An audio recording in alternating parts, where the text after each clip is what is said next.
Et salut tout le monde et bienvenue sur ma chaîne YouTube Eco-Bricoleur. Aujourd'hui on se retrouve pour une toute nouvelle vidéo dans laquelle on va parler de... Attention suspense. Tada! Bon, il n'y a pas trop de suspense, vous avez vu dans le titre. Mon tout nouveau routeur solaire, vous allez voir, c'est juste une dinguerie. Je vais vous présenter ça. C'est parti. Bon, je vous vois déjà venir. Vous allez me dire, oui, bon, des routeurs solaires, ça existe déjà. On en trouve déjà un peu partout sur YouTube, sur Internet. Oui, c'est vrai, mais celui-là, il ne fait pas que renvoyer du surplus vers un chauffe-eau. On y trouve 3 pinces ampères-métriques, une à l'arrivée du 220, une en sortie de panneau solaire et une sur le chauffe-eau. La gestion de 3 types de contrats, et ça c'est intéressant, on a le forfait de base, le forfait heure creuse, heure pleine et le forfait tempo. Bien sûr, le routeur est connecté, donc on y retrouve une interface web. On va pouvoir voir directement toutes les données du routeur à partir de son smartphone ou à partir d'un ordinateur, ou même encore une tablette. Et le plus important, là où c'est le plus intéressant, et ça c'est vraiment une exclue totale, le routeur intègre un gros système de log. Je m'explique. Durant la configuration du routeur, on va indiquer nos heures creuses, mais on va également indiquer tout ce qui est information tarifaire. On va donc avoir des informations sur le prix de l'abonnement, sur le prix des heures pleines, sur le prix des heures creuses. Et par rapport à ces informations, on va sauvegarder tout un tas de données, je vous passe les détails, mais ce qui fait qu'à la fin, on va pouvoir, par exemple, connaître le montant exact de notre facture à la fin du mois. Ce qui fait que, par exemple, on peut déterminer aujourd'hui combien j'ai payé jusqu'à l'instant T. Par exemple, il est 14 h, je vais pouvoir savoir de minuit à 14 h combien j'ai payé, combien j'ai consommé, etc., etc. Avec toutes les données récoltées, on va pouvoir faire tout un tas de graphes, on va pouvoir comparer, on va pouvoir savoir combien le routeur vous a fait économiser en euros ou en kilowattheure. Enfin bref, je vous passe les détails, mais c'est ultra complet et ça, c'est vraiment le gros point fort du routeur. Cette vidéo est divisée en plusieurs parties. Aujourd'hui, c'est l'épisode 1, donc je vais vous montrer un petit peu les plans 3D, je vais vous montrer les composants que j'ai utilisés. Ce qu'il faut savoir, c'est qu'à l'heure où je vous parle, le routeur n'est pas encore terminé. Je pense que ça ne devrait pas tarder à se finir dans quelques mois. On est sur la fin. Donc, si tu veux pas manquer les prochains épisodes qui vont arriver, n'oublie pas de t'abonner et lâche un petit like si la vidéo t'a plu. Moi, ça me soutiendrait, ça me ferait super plaisir. Bon, bah, je vais vous montrer ça maintenant. Let's go! Bon, du coup, on se retrouve sur notre plan en 3D. Donc, j'ai tout réalisé en ligne sur le site de Tinkercad. Alors, c'est super cool parce qu'ils ont un outil pour pouvoir réaliser vos objets en 3D. C'est gratuit et c'est en ligne directement, donc il n'y a rien à installer, il n'y a pas de logiciel. Je connaissais pas du tout, mais je vous le recommande, franchement c'est super cool. C'est pas du tout une sponsor, hein, je vous rappelle, j'ai pas assez d'abonnés de toute façon pour avoir la moindre sponsor. Mais bref, voilà, j'ai tout réalisé là-dessus. Là, je vous montre que l'intérieur, je vais pas vous montrer de capot, c'est pas forcément intéressant. Et donc, pour cette première version, j'ai disposé de cette manière-là tous mes composants. Je me suis embêté parce qu'il a fallu tout modéliser, sauf le SP32. Ici, on voit qu'il y a pas mal de détails. Mais sinon, tout le reste, je les ai modélisés moi-même, donc en prenant les mesures de chaque composant, etc. C'est assez long quand même, ça demande du temps. Mais du coup, voilà les composants que j'ai utilisés. Donc, on y retrouve un ESP32. C'est la version S3. Donc, c'est la toute dernière évolution en fait de l'ESP32. Ici, j'ai 2 modules JSY. Donc, en fait, ces modules-là me permettent de faire des mesures ampères-métriques. Ce qu'il faut savoir, c'est qu'un module comme ça, c'est 2 pinces. Donc moi, dans mon premier prototype que j'avais fait l'été dernier, j'avais utilisé qu'un seul module JSY. Maintenant, je suis passé avec 2 modules parce que j'ai voulu ajouter une nouvelle mesure. J'ai envie de mesurer en fait l'énergie produite par mes panneaux solaires pour avoir beaucoup plus de données en fait. C'est important, je trouve, d'avoir beaucoup de data. Donc théoriquement, mon routeur peut faire 4 mesures ampères-métriques avec 4 pinces. Mais actuellement, je n'ai pas l'utilité de la 4e pince, donc je fais seulement 3 mesures. Mais voilà, donc ce module est super important pour le routeur. C'est vraiment lui qui fait toute la lecture énergétique. Il est super important. Et j'aime vraiment beaucoup ce module parce qu'il est un petit peu cher. Je crois qu'il est autour des 30 € le module. Je vais vous afficher le prix juste là. Mais l'avantage qu'il a, c'est qu'il est rapide, il est précis. On peut établir le sens du courant. Il y a beaucoup de données. Il y a même un système de compteur embarqué. Donc ça veut dire que tant qu'on ne remet pas à zéro le compteur, il va vraiment compter l'énergie qui est passée. Et ça, c'est vraiment bien. Tout à droite, on y retrouve un relais 5 volts, 220 volts. Donc lui, quelle est sa fonction? C'est tout simple. Il permet, durant les heures creuses, de déclencher votre chauffe-eau. Donc heure creuse que vous définissez, hein, typiquement la nuit, mais certains contrats vous proposent des heures creuses en journée. Et il a une deuxième fonction, c'est qu'il permet d'être déclenché, de se mettre en route quand l'utilisateur le décide. Donc typiquement quand vous mettez en mode forçage, parce que je sais pas, vous avez tiré un petit peu trop d'eau chaude et vous avez besoin d'eau chaude dans quelques heures, vous le mettez en marche forcée Et voilà, en fait, c'est juste un relais on-off. Typiquement, il remplace votre disjoncteur qui se trouve sur votre compteur électrique. Vous savez, le petit disjoncteur marche forcée, auto ou off. Normalement, vous avez 2 fils de vos compteurs Linky qui partent sur ce disjoncteur et c'est lui qui donne l'information qu'actuellement on est en heure creuse et qu'il faut déclencher notre chauffe-eau. Et en fait, là, c'est mon programme qui va gérer ça. Donc, on passe pas du tout par le compteur Linky. C'est l'utilisateur vraiment qui définit ses heures ou alors qui décide de le mettre en marche forcée. Et pour finir, juste en dessous de ce relais, on y retrouve la pièce essentielle, la plus importante pour la fonction de routage. C'est notre variateur de puissance ou dimmer en anglais. Donc cette pièce, elle est super importante. Elle permet quoi? Elle permet par exemple de mettre en route votre chauffe-eau à 10% de puissance, 50% de puissance, 100% de puissance. C'est vraiment le SP32 qui va définir la puissance du variateur. Et pour définir cette puissance du variateur, on a besoin de lire les données énergétiques, donc via les modules JSY. Maintenant, attention, c'est pas n'importe quel appareil qu'on branche en sortie du variateur de puissance. Nous, on se branche directement sur le chauffe-eau ou cumulus parce que on est directement relié à la résistance. Ce qui fait qu'une résistance, en fait, on peut la déclencher à 5% de puissance, à 10%, à 50%, à 100%. Plus on va la déclencher au maximum de sa puissance, plus elle va chauffer. Donc par exemple, si vous chauffez votre chauffe-eau à 10% de puissance, vous allez mettre beaucoup plus de temps à chauffer que si vous le déclenchez à 100%. Ça fonctionne un petit peu dans le même principe qu'une pierrade. Vous voyez ce que je veux dire? On va chauffer, on va pouvoir définir la puissance. Et plus on met à fond, vous voyez, votre viande, elle brûle, elle va super fort. Et plus vous le mettez au minimum, plus la cuisson va être calme. Ça fonctionne exactement sur le même principe. Donc attention à ce que vous branchez en sortie du variateur.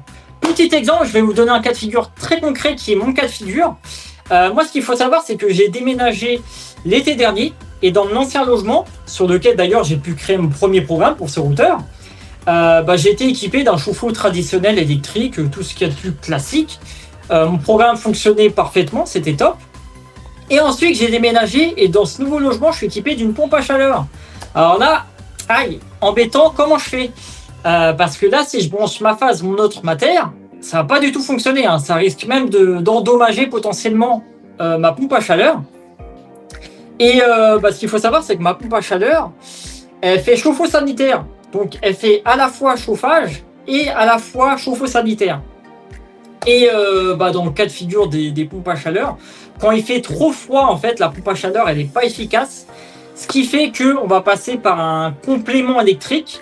Et en fait, ce complément électrique, c'est la même chose qu'un chauffe-eau classique. On a une résistance électrique. Et ce qui fait que moi, par exemple, dans mon cas de figure, je vais devoir me raccorder sur cette résistance-là pour permettre de chauffer, pour faire ma fonction de routage, en fait, tout simplement. Le dernier module qui nous reste, c'est pas forcément le plus intéressant. Je me suis même pas trop embêté à le modéliser. C'est le transformateur. Donc, en fait, il va transformer l'arrivée 220 en 5 volts continu. Il va me permettre notamment d'alimenter mon ESP32, mais il me permet également d'alimenter mon relais et mon variateur de puissance. Parce qu'en fait, le souci de l'ESP32, c'est que si je raccorde mes modules à l'ESP32, lui, il fournit que du 3V3. Et donc, quand on a des modules en 5 volts, c'est un peu compliqué de le faire fonctionner en 3V3. Donc, c'est pour ça que je me raccorde direct à la sortie de ce transformateur pour alimenter ces 3 modules-là. Donc voilà, tous ces composants réunis dans une belle boîte, ça donne ça. C'est la première fois, moi, que je modélise un boîtier en 3D. Me jugez pas trop, mais je pense que pour une première, franchement, c'est pas mal. Et ce que j'ai fait aussi, que je n'ai pas dit, c'est que j'ai intégré au boîtier une grille d'aération ici devant pour évacuer la chaleur de notre variateur de puissance. Parce qu'un variateur de puissance, ça chauffe pas mal. Surtout en plein été, quand ça tire à 100% toute l'après-midi. Je pense qu'il vaut mieux faire une évacuation de chaleur. Je vais également ajouter des capteurs de température, je pense, pour ajouter une petite sécurité. S'il fait trop chaud, par exemple, je me dis, je coupe la fonction de routage par sécurité parce qu'on n'a pas envie de tout cramer. Je pense que le minimum, c'est la sécurité. Après, si ça nous permet d'économiser, c'est bien. Mais on pense à la sécurité avant tout. Maintenant, je vais vous montrer directement une présentation du boîtier, de ce que ça donne. Sachant que, je le répète, j'ai pas encore fini le projet. Le projet sera fini dans quelques mois. J'aimerais bien le finir avant cet été. donc avant août 2025 pour bien. Là actuellement, alors je vous parle, j'ai terminé toute la partie configuration de l'appareil. Donc vous allez voir, j'ai fait un petit menu directement sur le routeur où on va pouvoir configurer tout ce qui est lié à l'utilisateur en fait. Bref, sur ces belles paroles, maintenant je vais vous montrer à quoi ressemble notre routeur. C'est parti! On se retrouve sur le routeur Soner, donc voici à quoi il ressemble. En vrai, je suis assez satisfait du rendu pour une première version, je trouve qu'il est assez beau. Bon, c'est imprimé via imprimante 3D, donc forcément le plastique n'est pas en qualité usine, on va dire. Mais je trouve que c'est assez sympa, j'ai fait un petit peu de coloriage pour donner un petit peu de couleur. Je suis un petit peu déçu parce qu'ici j'ai eu des petits soucis d'impression via l'imprimante, c'est pour ça qu'il y a des petites marques noires. Mais bon. Je me dis quand je réimprimerai un nouveau couvercle, je le remplacerai et puis voilà. C'est pas forcément dérangeant à l'utilisation. Donc sur cette face avant ici, on va y retrouver un petit cache qui va permettre à l'utilisateur de faire ses branchements. Je vais vous montrer ça là tout de suite. L'idée en fait c'était que l'utilisateur n'ait pas besoin d'enlever tout le capot avant, tirer sur les câbles, avoir accès à tout, simplement pour faire son branchement. Voici ce que ça donne une fois que le cache est retiré. Alors ne faites pas trop attention au câble noir qui est ici. C'est qu'en fait actuellement je suis raccordé sur mon ordinateur pour pouvoir travailler sur le programme. Mais en version définitive on n'aura pas un câble comme ça qui traverse notre routeur. Et donc ici c'est assez simple au niveau branchement. On a deux trous pour faire passer deux câbles. On a l'arrivée du 220, donc on va brancher son plus, sa terre et son moins, son neutre. Et ici en sortie, c'est la même chose, mais pour notre chauffe-eau. Donc on a un moins, une terre et un plus. Ici, on a une petite prise pour les capteurs. Alors on va pas trop voir. Bon, je vous montre directement les capteurs, ça va être plus parlant pour vous. Donc c'est ce type de connectique dont je parlais. J'ai plus de nom technique en tête, mais bon, c'est pas super important. Ici, sur ces connectiques, on va pouvoir brancher deux capteurs. Deux pinces ampères-métriques, donc il y en a une qui va se mettre à l'arrivée générale de nos compteurs électriques, donc pour mesurer la consommation et la production de notre logement, et il y en a une qui va se mettre directement en sortie de panneau solaire ou n'importe quel type de production d'énergie, mais en 220 volts. Donc ça veut dire que cette pince, on la met directement en sortie d'onduleur ou de micro-onduleur, côté sortie 220. Bon, là vous allez me dire, oui mais elle est où ta troisième pince? Parce que tout à l'heure tu nous as dit que tu utilisais trois pinces ampères-métriques. Et en fait la troisième, c'est celle qui permet de mesurer le chauffe-eau. Elle est directement intégrée dans le routeur. Donc voilà pour la partie cache. Maintenant on va parler un petit peu de la partie interface. Alors je suis désolé, la qualité vidéo n'est pas top, mais bon ça fait rien, on va faire avec. Donc sur l'interface utilisateur, on va y retrouver 4 boutons. Un bouton home, bas, haut et valider. On va également y retrouver 3 LED. Une LED qui nous indique les erreurs et les défauts du programme. Une LED qui va nous indiquer si on est en train de produire de l'énergie. Donc pas forcément si on route, vraiment si on produit ne serait-ce qu'un watt via les panneaux solaires ou via notre source de production. Et ici on va y retrouver une LED qui va nous indiquer si là actuellement on est en train de router et donc on est en train de renvoyer de l'énergie vers notre chauffe-eau. Bien évidemment, on va y retrouver notre écran, donc qui est un écran OLED 128 pixels sur 128 pixels. Cet écran est monocouleur, donc on a uniquement du blanc ou du noir. Et là actuellement, je suis en train de travailler sur cette page d'accueil, donc c'est pas forcément définitif d'ici la prochaine vidéo. Mais sur cet écran, l'idée c'est d'afficher les informations instantanées et les informations du jour. Par exemple, ici on peut voir une petite maison qui correspond à notre logement. Avec un petit schéma, on va pouvoir suivre en temps réel la production des panneaux solaires ou autre type de production d'énergie, bien sûr. Ici, on va pouvoir voir les watts entrant ou sortant vers notre fournisseur d'accès. Et ici, on va pouvoir voir le chauffe-eau. Donc, c'est actuellement, on est en train de router le nombre de watts que consomme notre chauffe-eau, ou bien la nuit, quand on est en heure creuse, voir la consommation à pleine puissance de notre chauffe-eau. Et donc en haut, on va y retrouver 6 valeurs. Donc ça va être des valeurs du jour, c'est-à-dire de minuit à, par exemple, on va dire qu'il est 14h, de minuit à 14h.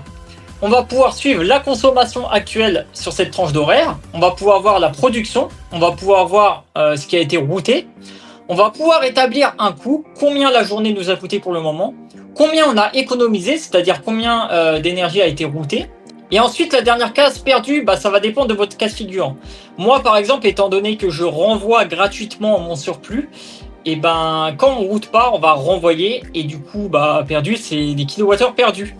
Mais par exemple, si vous faites de la revente, dans ces cases, il y aura écrit gain, l'argent que vous aurez gagné en revendant. Mon projet, c'est de faire plusieurs pages. Donc là, actuellement, on est sur la page principale, la page d'accueil. On va avoir des accès sur la consommation du jour, sur la consommation en temps réel, instantané. Mais le projet, c'est que par exemple, si j'appuie sur la touche bas, je vais pouvoir accéder à la journée précédente. Ensuite, si je change d'écran, je peux, admettons, avoir la semaine dernière, la semaine en cours, le mois précédent, etc., etc. Bon, ça, je vais l'ajouter plus tard dans des futures mises à jour. Mais le projet, c'est de faire une interface comme ça. Donc voilà, c'est tout pour le moment pour cette page d'accueil.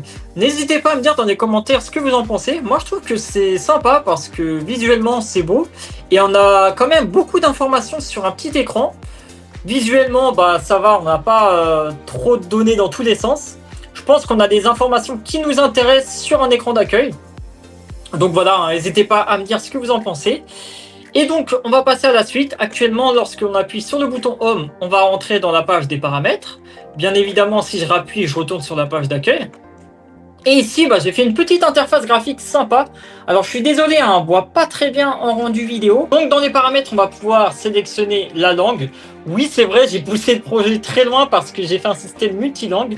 Ici, par exemple, je vais pouvoir mettre en anglais et notre routeur passe en anglais. Donc ça, c'est super cool. Bon, actuellement, le projet est vraiment dédié au français. Mais bon, je me suis dit, on sait jamais pour plus tard. Autant pousser le truc loin dès le début. Donc, je vais remettre en français.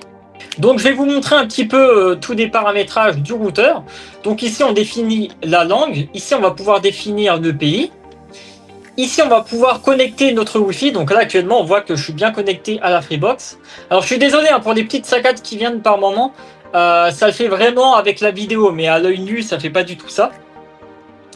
Donc ici, je défile. Hop, pardon, je défile. Je vais pouvoir définir si je décide de mettre la date automatique ou non. Donc la date automatique, c'est quoi? C'est en fait la date récupérée avec Internet. Ou alors, si je le désactive, je sélectionne manuellement une date. Donc ici, je défile, je vais pouvoir avoir la date du jour. Bien évidemment, je peux pas la modifier parce que je suis en date automatique. Mais si je mets date automatique non, bah ici, je vais pouvoir toucher à ce paramétrage. Ensuite, mode. Je vais intégrer plusieurs modes à ce routeur. Je vais en parler plus tard dans une future vidéo, mais actuellement, on est en mode classique, donc en mode console cible. Console cible, c'est quoi? C'est que lorsque j'appuie sur bas, on va chercher à avoir une puissance cible en watts, donc moins 25 watts. L'idée, c'est que notre routeur renvoie toujours 25 watts à notre fournisseur. Et comme ça, l'idée, c'est que par rapport à notre production en temps réel, on va réguler pour se rapprocher de cette valeur cible. Ensuite, je défile, je vais pouvoir paramétrer le contrat d'énergie. Donc moi, par exemple, je suis en forfait tempo. Et lorsque j'appuie en bas, je vais pouvoir paramétrer le prix de l'abonnement. Bon, il n'est pas à jour, hein, je vous le rappelle, c'est un exemple.